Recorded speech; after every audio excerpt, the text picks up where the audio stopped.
Bueno, pues estamos aquí con motivo del 25 de noviembre. Ya lo anunciamos por redes sociales que íbamos a publicar una grabación en la que Paz Ferrer y yo hablábamos un poco sobre violencia obstétrica.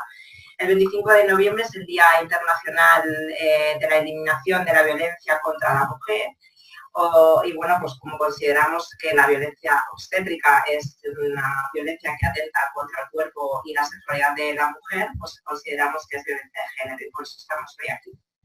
Empiezo presentándome yo soy Cristina Ramiro, entre otras cosas soy enfermera y soy madre de 3 hijas, que son 3 mujeres, y por eso estoy hoy aquí. Y quería contar un poco cómo fue mi experiencia brevemente a nivel profesional cuando estudié la carrera. En el segundo año, allá por el 2005, yo hice una rotación de prácticas donde pasábamos por paritorio y allí aprendí pues y normalicé un poco también pues que aquello que vi eran partos normales, ¿no? Aquello era tener un bebé, eso era así y ya está.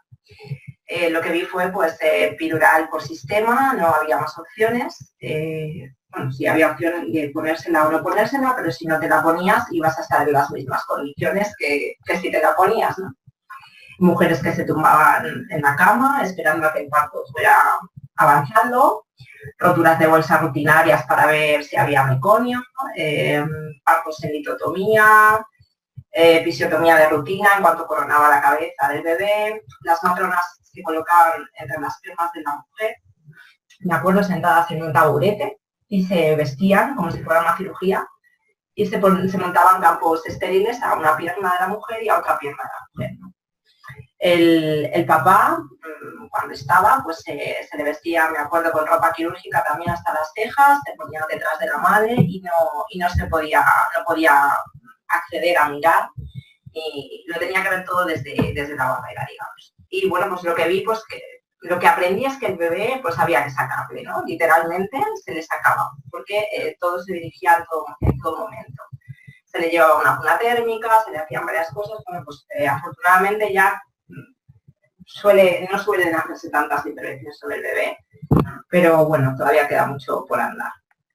Y luego, bueno, pues eso fue lo que yo aprendí, un parto era así. Y el parto de mi primera hija, en 2011, pues fue así, ni más ni menos. Yo sabía que iba a ser así, porque era lo que había visto. Era un parto normal para mí eso. Y sabía que era eso lo que iba, si todo iba bien, era lo que iba a vivir, ¿no? Entonces puedo incluso decir que tuve suerte, porque aunque nació con 36 semanas no se la llevaron, ni nos separaron, ni nada. Y tengo que decir que en algunos momentos, en los días previos al parto y durante el parto, sí que me sentí mal con algunas cosas, pero no percibí la sensación in situ, ¿no? O sea, puramente de haber sufrido violencia. Por lo que decimos, porque lo interiorizas, lo normalizas y crees que el parto es así. Entonces, el parto yo creo que intervenido es algo tan arraigado en nuestra sociedad, algo tan cultural que crees que eso es lo normal y ya está. Y yo creo que de hecho mi nacimiento, el parto de mi madre y el parto, por ejemplo, los partos de mi suegra los cuentan y son relatos de terror auténticos, ¿no? Entonces, a partir de ahí, pues digamos que se despiertan en mí cosas, que me van llevando un poco pues hasta quien hoy soy, te informas, indagas y decides pues que nunca más vas a tener un parto así, porque un parto no es eso, ¿no? Así que mis 2 siguientes hijas pues han nacido en partos libres, en partos fisiológicos y sin intervenciones que no hacían falta. Por otro lado, pues también me propuse trabajar para que el conocimiento real llegue a las madres, a las mujeres, y que sepan identificar cuando se está ejerciendo violencia sobre su proceso, sobre el cuerpo, sobre el de su bebé, porque al final la violencia se ejerce sobre ambos, ¿no? Es sobre el proceso, sobre el evento neurobiológico del parto y por lo tanto recae sobre los dos. Y bueno, pues eso, así brevemente, en WOMOM conocí a Paz Ferrer, que es psicóloga prenatal, que ahora te presentas tú mejor, te vas a hacer mejor y decidimos hacer esta charla, ¿no? Con motivo del 25 de noviembre. Paz, preséntate si quieres. Bueno, pues yo soy Paz Ferrer, yo soy psicóloga, estudié, de formación soy psicóloga clínica, luego también he trabajado en temas de psicología social, en investigación, y yo empecé a interesarme mucho antes de tener hijos por los temas de maternidad. Yo recuerdo, ahora me he puesto a reflexionar sobre violencia obstétrica para preparar esta charla, y recuerdo comentarios, o sea, historias, ¿no? Historias de parto. ¿Qué historias de parto tenía yo alrededor? Mis padres son los dos médicos, ambos. Y entonces yo recuerdo a mi madre decir cosas como, pues, por ejemplo, el parir tumbada, ¿no? Litotomía, es una cosa que se hace por los ginecólogos, no por las mujeres. Yo recuerdo ese comentario teniendo en cuenta que mi madre no es una activista pro parto natural ni nada de este estilo. O decir cosas como, pues nada, yo enseguida fui allí y tal, y en 2 contracciones estabas fuera, el parto duele pero no es para tanto. Mi abuela paterna, que he tenido 7 hijos, yo la recuerdo decir, yo he parido 7 hijos y nunca he tenido que tomar nada, nunca me han tenido que dar un punto. Entonces como que a mí me generaba esto una inquietud, una disonancia, decimos en psicología, de por qué, si esto es posible así, de repente, pues a mí o a cualquier mujer le tienen que dar un corte en la vagina para que un bebé salga. O le tienen que decir cómo tiene que salir un bebé. Digo, pero si yo conozco gente a mi alrededor que no ha necesitado que nadie le diga nada. Digo. Todo esto a mí me generaba inquietud. Entonces empecé a investigar en lo que era un parto fisiológico, lo que era un parto natural. Hice formación con Michelle Odent, he hecho diferentes formaciones, ¿no? Lo que tiene que ver con, por un lado, con la fisiología del parto para aprender cómo es, porque es algo que nadie nos enseña, cómo es un parto natural. O sea, ¿cuál es el proceso del parto? Estudiamos la digestión, la respiración, la circulación, pero no estudiamos cómo es la fisiología natural de un parto. Y de hecho es que yo creo que se nos olvida, muchas veces en los paritorios se olvida. Y de esta inquietud surgió el especializarme en psicología perinatal, que en España no es una especialidad que todavía se reconozca a nivel universitario, digamos, sino que tú tienes que buscar como profesional formarte, o si ya trabajas en el ámbito que tiene que ver con el nacimiento, eres psicólogo o psicóloga perinatal, porque trabajas con esos procesos, básicamente. Y entonces yo ahora me dedico a esto. Y antes de ser madre, yo tengo un hijo y una hija, que ambos han nacido en partos respetados y fisiológicos.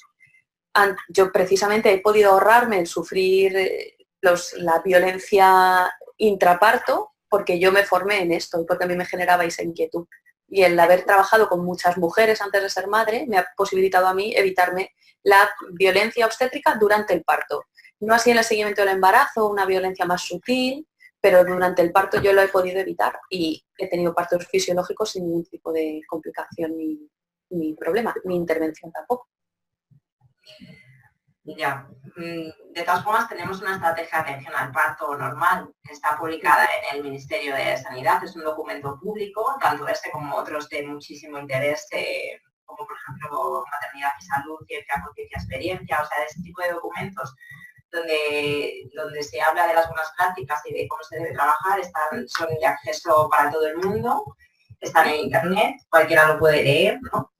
Pero esto pues parece que se salta un poco a la torera en los paritorios, ¿no? En cientos de paritorios todos los días de toda España, pues vemos que esto no se cumple, estas recomendaciones basadas en buenas prácticas se ignoran y sobre todo mucho más en el ámbito privado también. En el ámbito privado a veces se lleva la palma en muchas cosas, ¿no? También en los índices de cesáreas y bueno, en general en todo lo que se refiere al parto. Entonces, cuando hablamos, por ejemplo, de violencia obstétrica, ¿no? Para alguien que nos esté escuchando y no sabe lo que es la violencia obstétrica, que diga esto qué es, ¿no? ¿Cómo la podríamos definir? Pues la violencia obstétrica, en algunos está tipificado en el ordenamiento legal, incluso como delito. Hablamos de lo que se llama una apropiación de los procesos reproductivos y de los cuerpos de las mujeres por parte del proveedor de salud. En este caso hablamos de matronas o ginecólogos. Y se establece en este caso una relación jerárquica en la que el proveedor de salud lo que hace es tomar el control sobre las decisiones y sobre el proceso que está ocurriendo en el cuerpo de la mujer. Entonces, normalmente se traduce en medicalización y patologización del proceso fisiológico y en pérdida de autonomía y de capacidad de decisión en la mujer, que en este caso es una parturienta. Que hablamos que además, a mí me gusta mucho decir que para establecer la diferencia no es una enferma, no es una paciente, sino que es lo que queremos una usuaria del sistema de salud. Uh-huh. La Organización Mundial de la Salud tiene publicado un documento que se puede consultar que se llama Declaración sobre Prevención y Erradicación de la Falta de Respeto y el Maltrato durante la Atención del Parto en Centros de Salud, que es un título larguísimo básicamente para recoger el que existe violencia obstétrica o existe falta de respeto y maltrato en la atención al parto en todo el mundo. O sea, no es que a veces pensamos que cuando hay un documento de la OMS aplica a los países en vías de desarrollo, aplica a los países de todo el mundo. Entonces, en este documento se definen como estas actitudes de falta de respeto o de maltrato, da algunos ejemplos. Por ejemplo, habla de maltrato físico, de humillación y maltrato verbal, de procedimientos médicos sin consentimiento coercitivos, por ejemplo, presionarte para una determinada actuación médica, sobre todo además si existe amenaza para ello, diciendo que muchas veces no es verdad, hay riesgo para la vida tuya o la vida de tu bebé. Falta de confidencialidad, que esto si lo pensamos, pues que haya 10 personas en tu parto hablando de tus datos médicos, es falta de confidencialidad, eso se produce en los paritorios todos los días. Hablando de la paciente de al lado y cosas así. Eso es, hablando de la paciente de al lado, de la que has tenido antes, efectivamente. Luego, incumplimiento con la obtención de un consentimiento informado completo, esta se produce habitualmente, los consentimientos informados o no se dan, o cuando se dan es un papel en el que no te han explicado, te dan un papel para firmar, pero no te han explicado ni en qué consiste realmente el procedimiento, ni los riesgos, ni los beneficios, ni por qué está indicado en tu caso, ni alternativas de tratamiento a ese procedimiento que te están proponiendo. Luego también hay negativa para administrar analgésicos, violaciones de la privacidad, como por ejemplo pues, realizarte un determinado procedimiento con una puerta abierta, o en presencia en una habitación en la que hay más gente que no tiene por qué presenciar ese procedimiento. Luego, en otros países quizá se da más que en el nuestro el rechazo a la admisión en centros de salud. En nuestro país, pues para bien o para mal, si tú llegas a un paritorio te atienden, ¿no? Quizá cuando pensamos en esto de rechazo, pues es en lugares como Estados Unidos en los que si no tienes dinero no puedes entrar. Y luego negligencia durante el parto. Negligencia de la que deriva en complicaciones potencialmente mortales, pero que eran evitables por la propia atención durante el parto. Estos son algunos de los ejemplos que pone la OMS sobre lo que es violencia obstétrica. Y dice que estas prácticas pueden tener consecuencias adversas directas tanto en la madre como en el bebé. Y esto es lo más importante, ¿no? Hablamos no solo de que estos hechos se producen, sino que tienen consecuencias adversas en estas personas y que son violaciones, según el documento de la OMS, violaciones de los derechos humanos. Que las mujeres embarazadas tienen los mismos derechos que el resto de los seres humanos.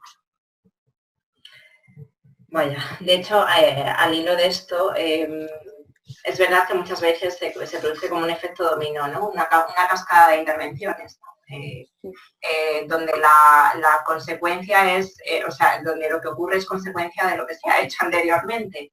Es decir, que un parto no progresa es consecuencia de que la mujer esté en ditotomía, y si no progresa, al final pues acaba siendo un parto instrumental porque es consecuencia de estar, y así sucesivamente. Bueno, luego además, muchas mujeres también sufren lo que llamamos un estado de shock, ¿no? Un trastorno de estrés postraumático. Y desde el punto de vista de la psicología perinatal, ¿qué criterios diagnósticos tiene un trastorno de estrés postraumático en una mujer que lo sufre por una violencia obstétrica? Bueno, el trastorno de estrés postraumático es una categoría que está recogida en el DSM, viene recogido en DSM-3, DSM-4, DSM-5. Es un trastorno, digamos, un trastorno mental que es de la familia de los trastornos de la ansiedad. Se puede producir en un parto o en un accidente, en un atentado, se puede producir en muchas circunstancias, ¿no? La particularidad que tiene es que en este caso estamos hablando de que la causa, el suceso que provoca este trastorno de estrés postraumático es la vivencia del parto, es la atención que esa mujer ha recibido en el parto. Se puede producir estrés postraumático sin que haya violencia obstétrica, porque por una emergencia, por ejemplo, haya habido que hacer una cesárea de urgencia, se puede producir ese estrés postraumático, pero cuando hay violencia obstétrica aumenta las posibilidades de desarrollar un trastorno de estrés postraumático, bien completo o bien parcial, que diríamos. Cuando hablamos en los manuales de diagnóstico, hablamos de un trastorno completo cuando se cumplen todos los criterios diagnósticos, y hablamos de un trastorno incompleto, o que no se puede dar un diagnóstico completo, pero hay síntomas, cuando no se cumplen todos. Y estábamos hablando, leí hace poco un artículo de Ivone Olza, si no me equivoco, estoy citando de memoria, que como un 30% de las mujeres tienen al menos síntomas de este tipo. Un 30% es una barbaridad. Sí. Entonces, cuando hablamos de estrés postraumático, que sería lo más grave, porque también la violencia obstétrica puede provocar otro tipo de síntomas, no solamente de estrés postraumático.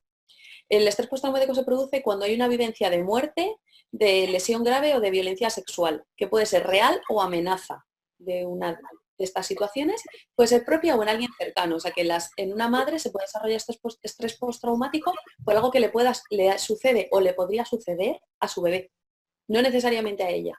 ¿Vale?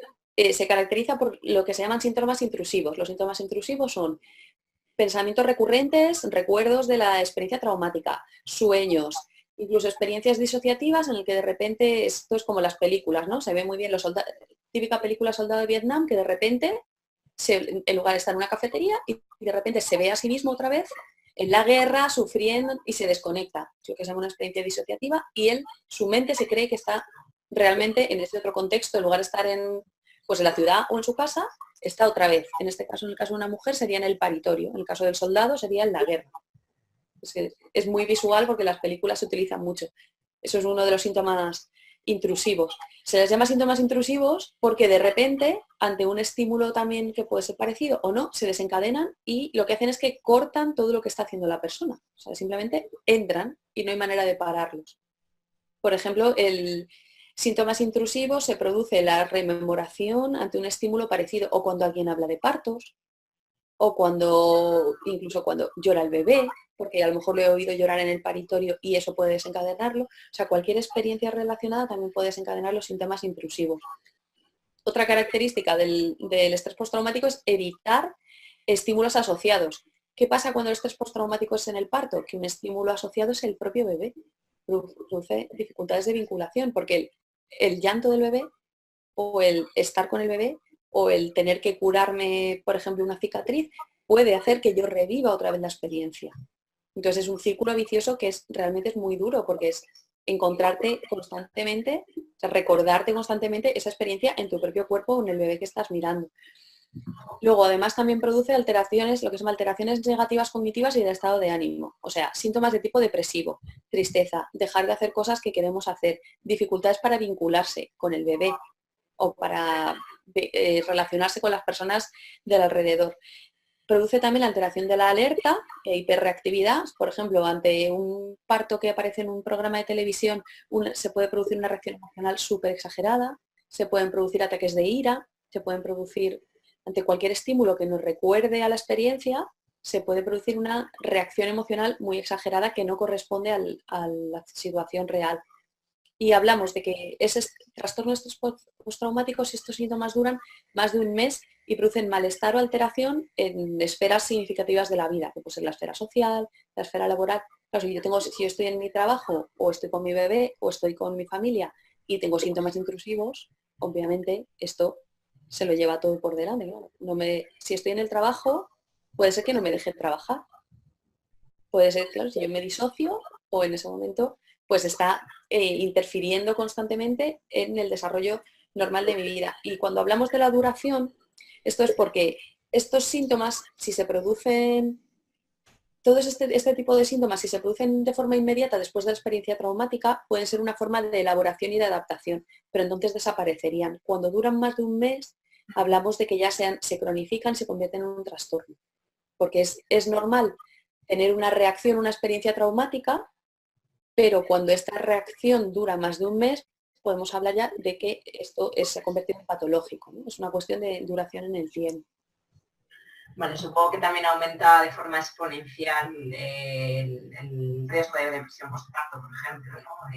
Claro, efectivamente. Y de trastornos de vinculación problemas de vinculación con el bebé. Y también aumenta dificultades relacionales, que a lo mejor en clínica hay muchas etiquetas de trastornos, pero cuando tu relación de pareja o tu relación familiar o tu relación con tus otros hijos se resiente, no hablamos de un trastorno clínico, pero sí hay un malestar.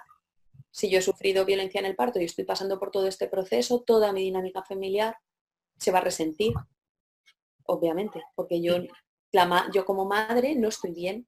Claro. Entonces, pues, y además puede ser que no me sienta comprendida, puede ser que a mi alrededor todo el mundo me esté encima, intente ayudarme diciéndome, uy, pero tienes a tu bebé y eso sea contraproducente y entonces además se genera una alteración y un malestar social, además de lo que yo pueda tener como trastorno, o de mi propia vivencia, o de tener que sobrevivir a esto que es a un evento que es traumático en sí.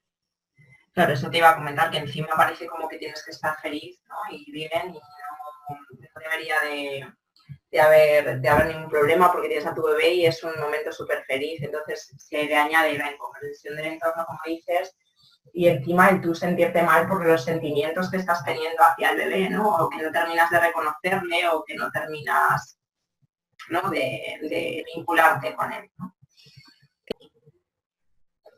Sí, sucede mucho porque, por un lado, las personas que están alrededor muchas veces lo que quieren es ayudar, ¿no? Entonces, socialmente parece que si no hablas de algo que es doloroso o traumático, puedes hacer como que no existe.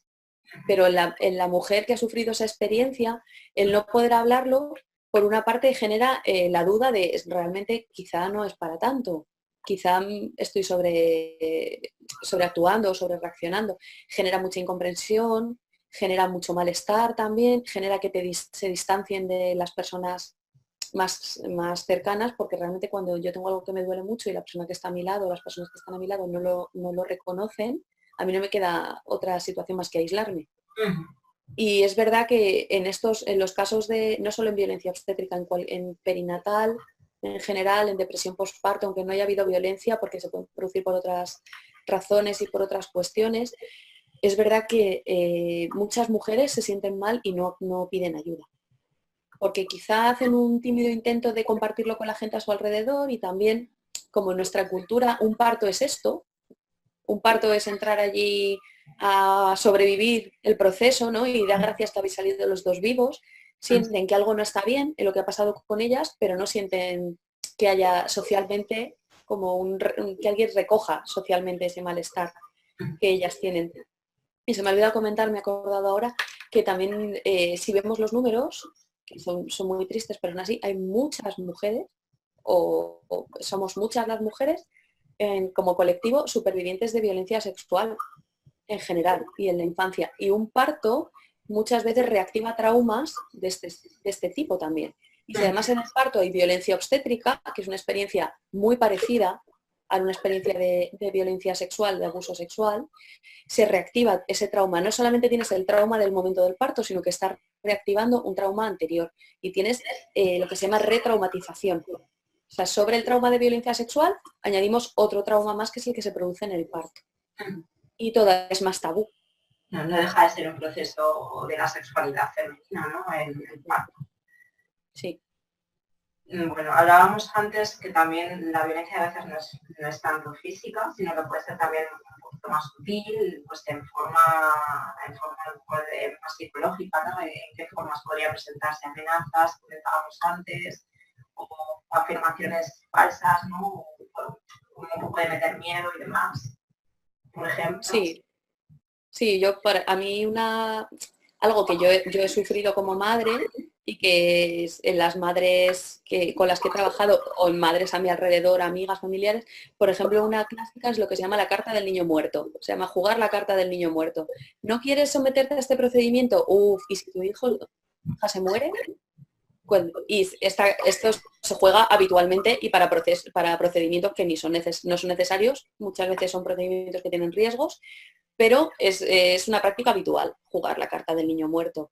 O presionarte para hacerte determinados tipos de pruebas que no son necesarias realmente. O darte, que a lo mejor no son pruebas que pongan realmente la salud de tu hijo o la tuya en peligro, pero si tú, por ejemplo, quieres una alternativa, hacerte una curva de glucosa, muchas veces te la van a negar y te van a decir, es que eso no te va a dar los mismos resultados hacerte un perfil glucémico diario, no te va a servir igual, y si le pasa algo a tu bebé porque tú no te haces esta prueba y no te detectamos una diabetes, y si te va a pasar. Hay muchas formas mucho más civilinas y muy dañinas de presionar a las mujeres que están en este proceso, que además en la mayoría de los casos desconocen cuál es el proceso normal de un embarazo o de un parto, y de llevarlas un poco como a encajar en el protocolo o en la idea que tienen los profesionales, en este caso, de lo que tiene que ser un embarazo y un parto. Se aprovechan ahí un poco del paternalismo, ¿no? Es decir, que claro, la mujer se va a dejar llevar por lo que le digan los profesionales, ¿no? Y así, ¿no? La va a guiar mejor en esto. Claro. Vale, aprovechan eso. En realidad hay una relación ahí de confianza, porque lo ideal sería que tú pudieses confiar al 100% ciegamente en el profesional que te va a atender, porque primero los profesionales sanitarios tienen obligación de estar actualizados a la última evidencia científica, de estar formándose continuamente, y además el juramento hipocrático, lo primero que dices, lo primero es no dañar. Entonces, si yo no puedo confiar en que quien me va a atender no me va a dañar, es muy perverso encontrarte que te pones en manos de alguien que no está cumpliendo esto. Muchas veces por desconocimiento incluso, porque como un parto es así. Eso te iba a decir, que los profesionales son muchas veces los que no conocen a lo mejor otra alternativa porque han aprendido, al igual que yo en aquel 2005, que eso era un parto, ¿no? Entonces, bueno, pues ellos mismos a veces no conocen, pero yo creo que también con el movimiento que se está generando, ¿no? Que cada vez somos, yo creo que más mujeres las que intentamos informarnos y reivindicamos esto, pues algo les va llegando, ¿no? Y algo les va llegando y por suerte pues hay ya muchas matronas que tienen otra visión diferente del parto y bueno, realmente en un parto normal quienes tienen que estar son ellas, que son las matronas. Sí, hay un movimiento, pero es verdad que incluso, que esto muchas veces tampoco se habla, los profesionales de la atención al parto pueden sufrir también, sufren violencia obstétrica, porque se ven presionados a lo mejor para realizar cierto tipo de cosas que no realizarían, y pueden sufrir también traumatización por estar presentes, tener que practicar o estar presentes en determinados tipos de intervenciones. Y les afecta su salud mental también. Sí. El entrar, o sea, y ahí la opción es o deshumanizarte y entrar en esa dinámica, si la estructura realmente es muy fuerte, si el tipo de atención al parto donde yo trabajo es de una determinada manera, o me deshumanizo y me separo, y entonces puedo hacer una cierta disociación entre la persona a la que estoy atendiendo, que ya no es una persona, es un proceso, es una vasija de la que hay que sacar un bebé, o me distancio o no puedo trabajar allí realmente, porque el dolor psicológico para ese profesional también es grande. Me lo puedo imaginar. Sí. Bueno, yo he contado también un poco mi caso, ¿no? Que yo no percibí la violencia hasta que pasó un tiempo y yo pues ya me fui informando y fui consciente entonces de que me habían hecho cosas que sí que eran violencia, ¿no? Entonces esto es diario, ¿no? Muchas mujeres también están encantadas con sus partos porque creen que es así, es todo lo que estamos hablando de la charla, que creen que es así, que lo viven incluso como algo bonito, bueno, que fíjate que bien ha salido todo, pero sabemos, las que sabemos un poco más, pues que no se ha respetado su proceso, ¿no? Y lo que el bebé espera, porque muchas veces sí que se cumplen los deseos de la madre, pero lo que el bebé espera de su nacimiento, esto muchas veces no se tiene en cuenta. Entonces, en esos casos no hay trauma, ¿no? No hay dolor. Entonces, ahí podemos hablar de violencia obstétrica también, ¿o no? Hay violencia obstétrica porque la violencia obstétrica es la violencia estructural que se apropia del proceso. O sea, la violencia existe, lo que no existiría sería trauma. Y esas personas no se sienten victimizadas, no se sienten víctimas de violencia obstétrica. Sin embargo, o sea, en el bebé sí que hay. Si se ha afectado lo que el bebé esperaría o ha habido una separación temprana de la madre o se ha querido acelerar un parto y ha acabado en un parto instrumental, el bebé las va a sufrir sí o sí. Y esas consecuencias, pues a día de hoy realmente intuimos o sabemos algunas cosas de los efectos que se van a producir a largo plazo. Pero cuando los efectos no son inmediatos, y en salud mental muchos de los efectos no son inmediatos, estamos hablando de que nos daremos cuenta de qué está ocurriendo dentro de 10, 15, 20 o 30 años, cuando realmente hayamos visto efectos a largo plazo y efectos en población. Esto ha pasado, por ejemplo, con las cesáreas.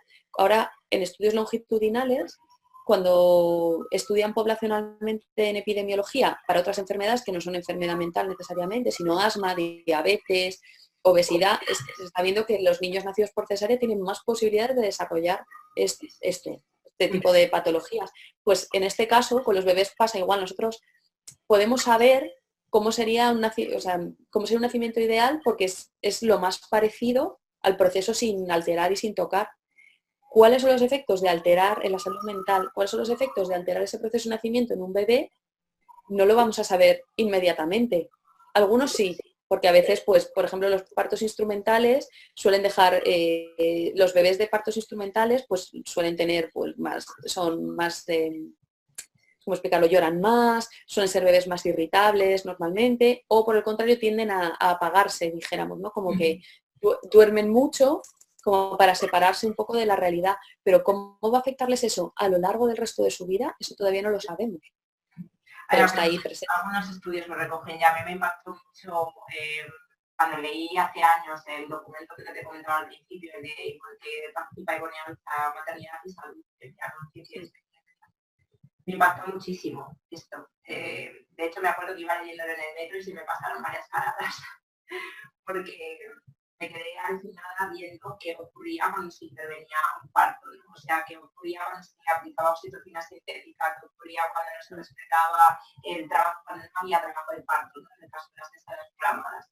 Entonces, estos efectos que tenían a nivel neurobiológico en ese bebé y cómo determinadas cosas también predisponían a que esos bebés en el futuro, lo que estamos hablando, tuvieran más riesgo de tener enfermedades mentales o de tener, de que se dañe el proceso de vinculación, bebé-madre.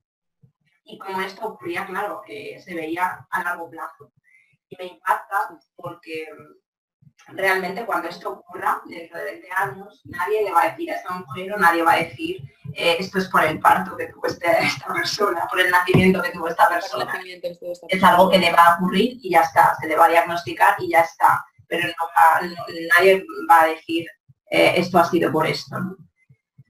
Bueno, ahí vamos. Sí, también al ser, como los seres humanos somos complejos, ¿no? Y multicausales en muchas cosas, en realidad yo cuando explico estas cosas suelo hablar de comprar papeletas, ¿no? Cuando tu parto ha sido intervenido y ha habido separación, tú compras papeletas para unas ciertas cosas, en trastornos mentales, en enfermedades. ¿Quiere decir que todos los niños que hayan nacido de una determinada manera van a desarrollar? No, menos mal que no. Porque influyen otras cosas, influye el entorno, influye la vinculación posterior, influye otras cosas en la vida. Pero es verdad que a nivel poblacional, cuando que hablamos de muchos seres humanos, estadísticamente compramos como especie, compramos papeletas para pues, más neurosis, más depresión, más diabetes, más obesidad, más trastornos de vinculación en la edad adulta también. Y al final, el problema es que los grandes números se diluyen, ¿no? Si yo en mi caso me he ido bien y mi bebé parece que está normal, pero realmente como seres humanos yo creo que nos enfrentamos al reto de asumir que esto es así, ¿no? Que podríamos prevenir muchas cosas solamente cambiando la forma en la que venimos al mundo. No solamente para las madres, que para las madres evidentemente evitamos el trauma, pero para los hijos y para las hijas evitaríamos muchísimas cosas evitando la violencia obstétrica. Desde luego. De hecho, creo que quien lo dijo fue Casilda Rodríguez en una charla que vi el otro día.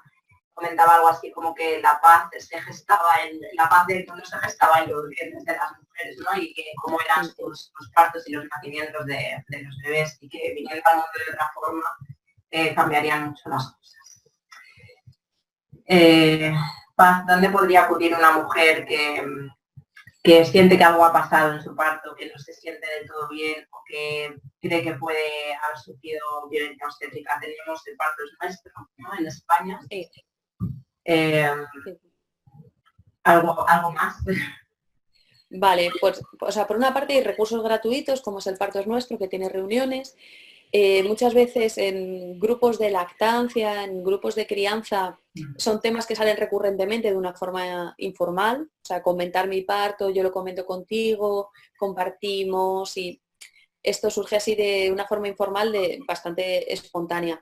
Y luego, si realmente yo siento que algo ahí no está bien, el profesional al que acudir sería un psicólogo o psicóloga especialista, que sepa de perinatal.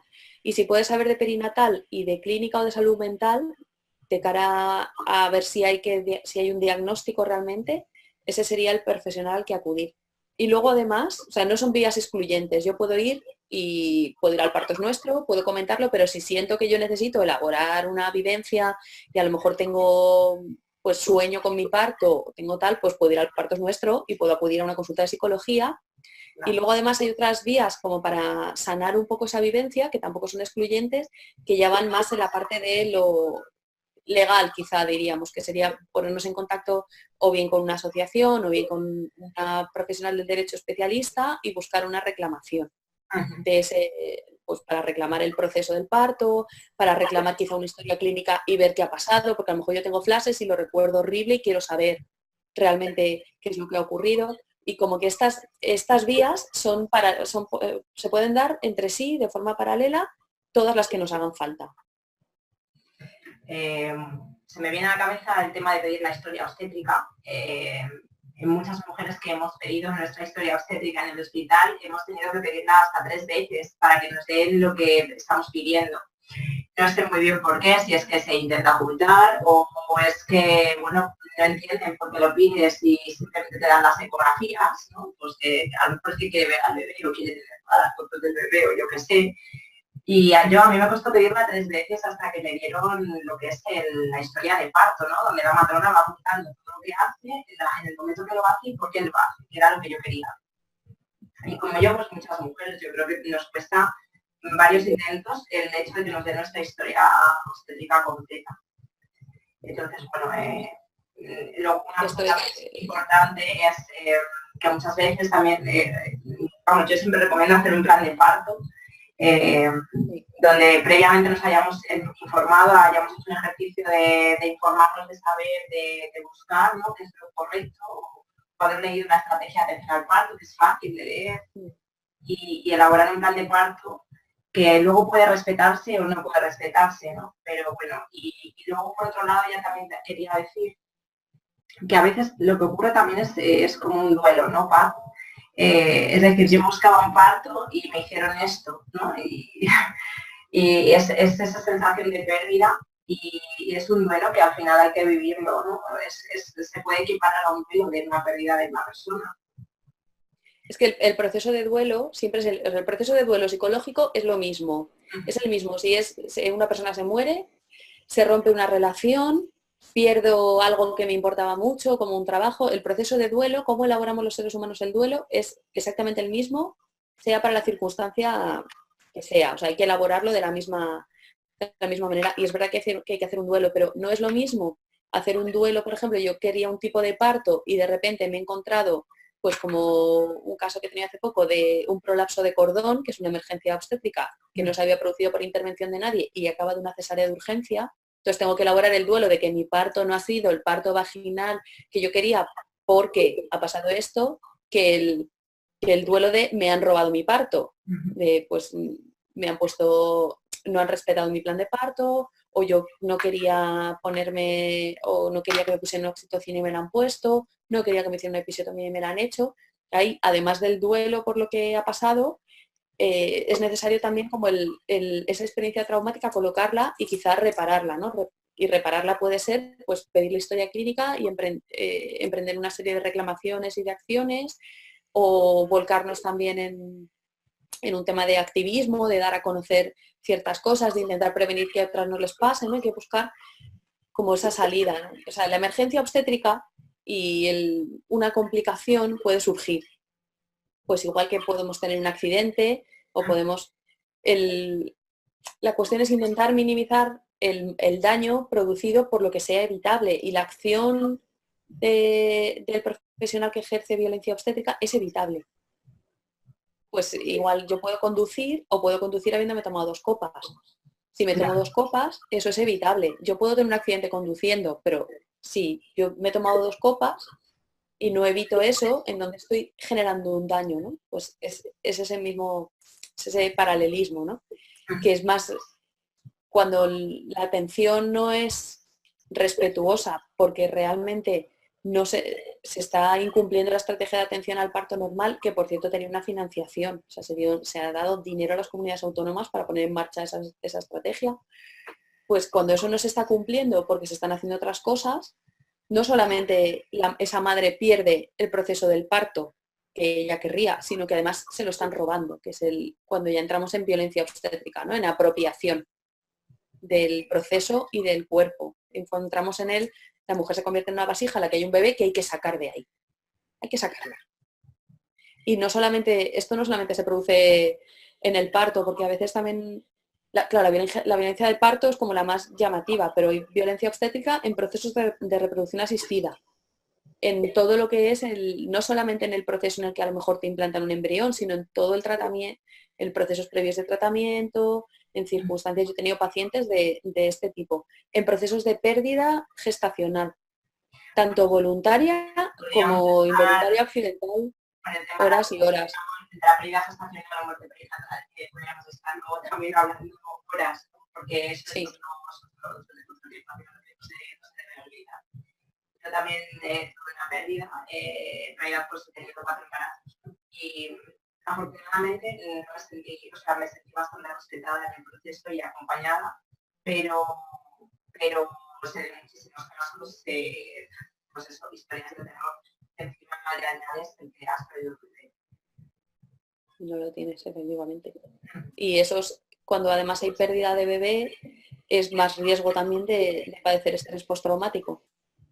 Ya sea porque ahí sí ha habido una experiencia de muerte del bebé, y si pues es un aborto, pues los hay. Yo he tenido pacientes o casos de, por ejemplo, una malformación que era incompatible con la vida y un feto que realmente había dejado de latir, o sea que no era, el proceso pues está claro, pues eso era un aborto natural y ya está, pero la actitud de los profesionales producir una retraumatización, o sea que lo que peor recuerda a esa mujer de la experiencia es el comentario del profesional de este útero hay que vaciarlo. Te recuerdo esa frase de sentir realmente, o sea, de estar en ese dolor y que lo que peor recuerda de toda la experiencia sea esa actitud del profesional, que es violencia obstétrica.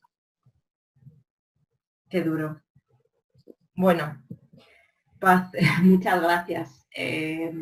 Espero que lleguen muchas mujeres esta charla, conversación, entrevista Sí. y que podamos seguir trabajando juntas dentro de un parto respetado. Muchas gracias. Un besito. Un beso. Chao. Chao.